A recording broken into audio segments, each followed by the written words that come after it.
জান্নাতে ঢুকতে চায়, তো জান্নাতে ঢোকার জন্য কিছু আমলের দরকার আছে না নাই? কোরআন মানার দরকার আছে না নাই?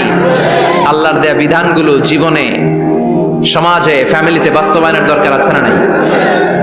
আল্লাহর দেয়া সবগুলো বিধান মেনে আমরা যেন জান্নাতের অধিবাসী হতে পারি, আল্লাহ তৌফিক দাও। আল্লাহ জান্নাতে তোমার পাশে আমাদের জন্য ঘর বানিয়ে দিও। আরো জোরে পড়েন আমিন। আসেন, এই যে জান্নাতে আমরা ঢুকতে চাই, আল্লাহ কিরকম চমৎকার সুন্দর জান্নাত আমাদের জন্য তৈরি করে রেখেছেন। কোন জান্নাতে আমরা ঢুকবো, জান্নাতটা কেমন, দেখতে কেমন, এটার বর্ণনা কেমন, কোরআন থেকে শোনার দরকার আছে না নাই? শুনবেন শুনবেন, কষ্ট হচ্ছে না তো? আসুন আমরা শুনি আল্লাহ তাআলা জান্নাতের ভেতর আমাদের জন্য কি নাজ নেয়ামত তৈরি করে রেখেছেন। আমরা মহাবিশ্বের মহাবিশ্বয় মহাগ্রন্থ আল কোরআন থেকে ধারাবাহিকভাবে আজকে শুনবো ইনশাআল্লাহ। পড়েন। রব্বুল আলামিন বলেন, ফালা তা'লামু নাফসুম মা উখফিয়া লাহুম মিন কুররাতি আ'য়ুন জাযাআম বিমা কানু ইয়া'মালুন। কত সুন্দর জান্নাত আমি তোমাদের জন্য প্রস্তুত রেখেছি, তোমরা কল্পনাও করতে পারবে না, কল্পনাতেও আনতে পারবে না। ফালা তা'লামু নাফসুম মা উখফিয়া লাহুম, কত সুন্দর জান্নাত আমি রেখে দিয়েছি, পৃথিবীর কেউ এটা বলতে পারে না। কারণ ধারণার মধ্যে জান্নাতের ধারণা আসতে পারে কত সুন্দর হবে, কল্পনাতীত জান্নাতের সৌন্দর্যটা কোরআনের আলোকে আমরা কিছুটা বোঝানোর চেষ্টা করব, কিন্তু আসলে জান্নাত কত সুন্দর এটা কি না দেখে বোঝা যাবে? কথা বলেন। বুখারী মুসলিমের বর্ণনা মানে মুত্তাফাক আলাইহি, বিশ্বনবী বললেন, রব্বুল আলামিন ঘোষণা দিয়েছেন, আ'আদাতু লিইবাদিয়াস সালিহিন, আমি আমার নেককার বান্দাদের জন্য এমন জান্নাত তৈরি করে রেখেছি, মা লা আইনুন রাত, পৃথিবীর কোনো চোখ সেটা দেখে নাই, ওয়ালা উযুনুন সামিআত, পৃথিবীর কোনো কান ওই জান্নাতের কোনো শব্দ শুনে নাই, ওয়ালা খাতারা আলা কলবি বাশার, মানুষের অন্তর দিয়ে জান্নাত কত সুন্দর হবে কল্পনা করা সম্ভব না, অসম্ভব। এটা কল্পনাতে আনাও অসম্ভব। আপনি যত কল্পনা করতে পারবেন, কিন্তু জান্নাত যে কত সুন্দর এটার ধারে কাছে আপনার যাওয়া সম্ভব না। আল্লাহু আকবার।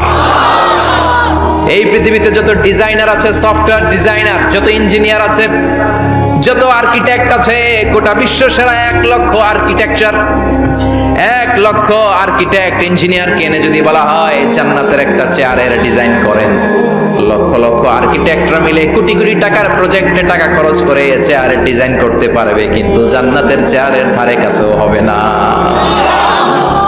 কল্পনার বাইরে, এটা অসম্ভব। এত সুন্দর জান্নাত মুমিনদের জন্য তৈরি করে রেখেছে কে? ওই জান্নাতে আমরা যেতে চাই, চাই তো? সবাই চান? ঢুকতে চান? ঢুকবেন এখনই? কয় এখনই? মরা লাগবে, ইমানের সাথে মরা লাগবে। মরার আগে জান্নাতে ঢোকা সম্ভব না। আমরা জান্নাতে ঢুকবো, জান্নাতের ভেতর আমরা ঢুকতে চাই। শপিং মলে যখন আমরা ঢুকতে চাই, কোন দিক দিয়ে ঢোকা লাগে? দরজা দিয়ে না, গেট দিয়ে। তা আমরাও জান্নাতের গেট দিয়েই তো ঢুকবো নাকি? নাকি মিস্টার বিনের মতো থপাস করে পড়বো উপর থেকে? মিস্টার বিন পড়ে না উপর থেকে? কোত্থেকে যেন থপাস করে পড়ে। তা আমরা কিন্তু থপাস করে উপর থেকে জান্নাতে পড়বো না, আমরা জান্নাতের কোনো না কোনো গেট দিয়ে ঢুকতে হবে। বিশ্বনবী ফরমান, বুখারীর বর্ণনা, ইন্নালিল জান্নাতি সামানিয়াতু আবওয়াব, জান্নাতের ভেতরে 8টা দরজা আছে। কয়টা? বিশ্বনবী একবার সাহাবাদেরকে নিয়ে ওয়াজ করছেন, বলছেন, তোমাদের মধ্যে এমন একজন ব্যক্তি আছে, এই ব্যক্তির আমলগুলো আল্লাহর কাছে এমন ভাবে কবুল হয়েছে, আল্লাহর কাছে ওই ব্যক্তি এতটাই সেরা, জান্নাতের 8টা দরজা কিয়ামতের দিন এই লোকটাকে ডাকতে থাকবে। প্রতিটা দরজা বলবে, আপনি আমার দরজা দিয়ে ঢুকে জান্নাতে প্রবেশ করেন। সাহাবারা বললেন, ইয়া রাসূলুল্লাহ, কে সেই ব্যক্তি? বিশ্বনবী বললেন, ওই ব্যক্তির নাম হলো আবু বকর।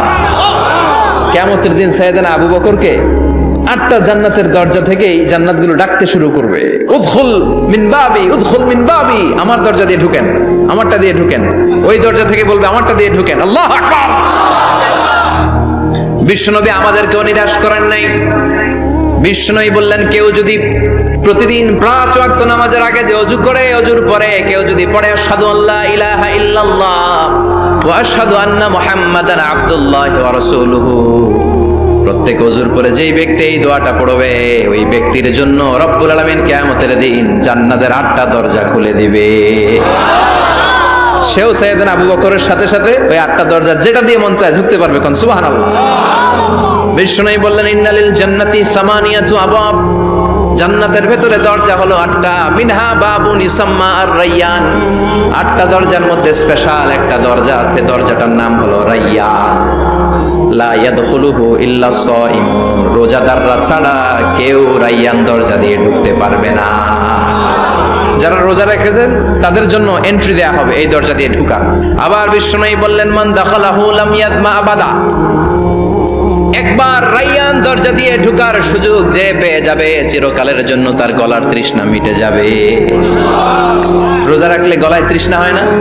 এই যে আল্লাহর খুশির জন্য এই তৃষ্ণাকে সহ্য করে আপনি রোজা রেখেছেন, এর ফলাফল হিসেবে রায়্যান দরজা দিয়ে ঢুকা মাত্রই আপনার গলার তৃষ্ণা শেষ। জান্নাতের 8টা দরজার কোন না একটা দরজা দিয়ে আমরা ঢুকবো। এখন এই দরজার সাইজ কতটুকু জানার দরকার আছে না নাই?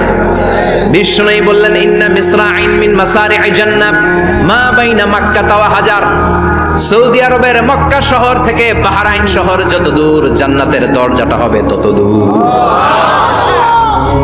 আমাদের দরজা কয় ফিট বাই কয় ফিট হয় বাসার দরজাগুলো? হ্যাঁ, আল্লাহু আকবার। জান্নাতের এক একটা দরজা সৌদির মক্কা শহর থেকে হাজার হচ্ছে বাহরাইনের একটা শহর, এই দুই শহরের মাঝখানে যত দূর জায়গা, এত বড় জায়গা, সেই হিসেবে কয়েক কোটি লোক এক ধাক্কায় ঢুকবে। কয়েক কোটি লোক এক ধাক্কায় ঢুকে যাবে, চিল্লায় পড়েন আল্লাহু আকবার। আমরা যেন ওই জান্নাতের ভেতরে ঢুকতে পারি, একসাথে পড়েন আমিন। তবে জান্নাতের ভেতরে অনেকগুলো ক্লাস আছে, সব জায়গায় ক্লাস মেনটেন হয়, ঠিক কিনা? বড় স্যার, মেজো স্যার, ছোট স্যার, বড় হুজুর, মেজো হুজুর, ছোট হুজুর, business class, economic class, platinum class, হ্যাঁ, promo class, first class, second class, third class, last class আছে না নাই? জান্নাতের মধ্যে এরকম ক্লাস আছে। বিষ্ণু বললেন সবচেয়ে দামি ক্লাসের নাম হলো ফেরদাউস। ইযা সাআলতুমুল্লাহ ফাসআলুহুল ফেরদাউস, এজন্য আল্লাহর কাছে যখন জান্নাত তোমরা চাইবা, ছোটটা চাইবা কেন, বড়টা চাও, ফেরদাউস চাও। ছোটটা যাবো না, কোনটা যাবেন? ইযা সাআলতুমুল্লাহ আল জান্নাতা ফাসআলুহু আল ফেরদাউস, আল্লাহর কাছে যখন জান্নাত চাবা ছোটটা চেও না, বড়টা চাও। 8টা স্টেজ আছে জান্নাতে, এক একজনের আমল অনুযায়ী এই জান্নাতে ঢুকবে।